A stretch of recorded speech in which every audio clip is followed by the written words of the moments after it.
This week's parasha is Lech Lecha. I wanted to say a few halachot of tzedakah. Shh. We know Avraham Avinu, the reason Hashem loved him because he was all chesed. V'ani amarti olam chesed yibaneh. But a lot of people don't know chesed, loving kindness and righteousness and charity also has halachot. So the Shulchan Aruch says in Reish Mem Zayin, Mitzvah Aseh Liten Tzedakah. One of the positive commandments of the Torah is to give charity. How much should you give? According to how much you have. I'm sorry, if you're Jeff Bezos and you have $1 billion, $200 billion net worth, and you give $1 million a year, that's not enough, right?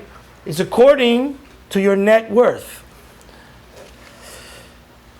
and how much the need is, right? If people are dying of hunger, like is the Holocaust, then you have to be more what? To save lives, you have to give more. The Yavitz bring is a teshubot that you could give even more than 20-30% at that time if life is in danger. The Kama Pa'amim Nisavu, it says that many times we've been commanded. Ve'im lo ta'aseh v'ma'alim enav.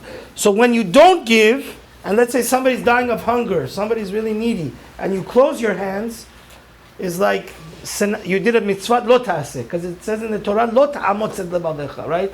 Don't close your hand. Just make believe he doesn't exist, right? Like the guy doesn't have a place, he's homeless, he doesn't have to eat and sleep. Shneimar lo ta'ametz et levavecha b'zedecha. The Torah says, don't close your hand and don't make believe, close your eyes like the guy doesn't exist, because we have to have compassion for our brother. And this is a scary thing. This is based on the Gemara in Ketubot and Bava Batra. It says, Kol ha'ma'alim enav mimenu nikra b'liyal. Somebody that, God forbid, makes believe his brother is dying of hunger or doesn't have a house, doesn't have clothing, and you just close your eyes like an ostrich and you put your head under the... He says at that time, is like this person is a blial, is like an idol worshiper. Why? Ve'ki'ilu oved avodah zarah is a very strong words. It says a person that could give charity and doesn't, he's like anshe blial. You know who anshe blial are? These are like the people that have the Ir Hanidachat, a city that needs to be burned to the ground because the city has no, everybody did idol worship there. And it's like an idol worship. Why? Why is it somebody that he can help people that are suffering and he just makes believe, closes his eyes, looks the other way and says, bye-bye Charlie. Why is he like an idol worship? You know why?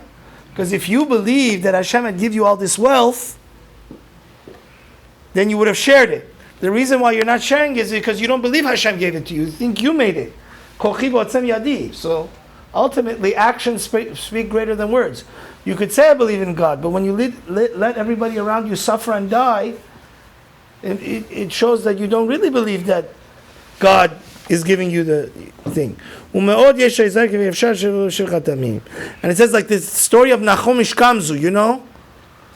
It says you have to be, sometimes literally, especially in the olden days, people could have been, if you be lazy, Eliyahu, and you want to do it Shirazi style, very slow motion, then God forbid the guy could die.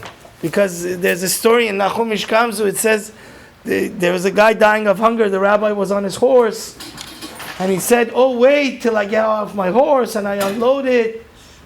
And then by the time he gave him the money, the guy died. So then Nachum Ishkamzu, he cursed himself. He said the eyes that saw this guy asking, they should become blind.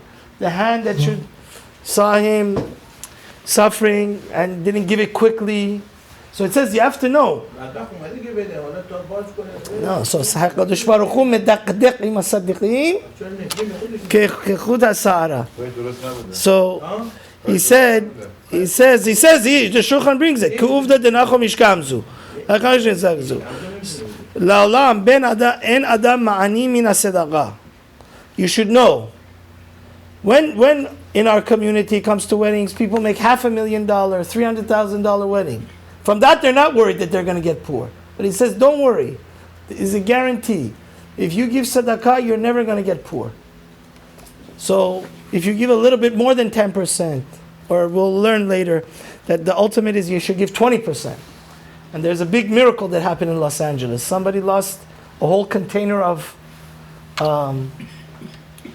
shipping very expensive fabric, and the FBI and everybody said it's gone, the customs, but he gave 20% money to tzedakah. They found it. They recovered it from the robber, something that's unheard of.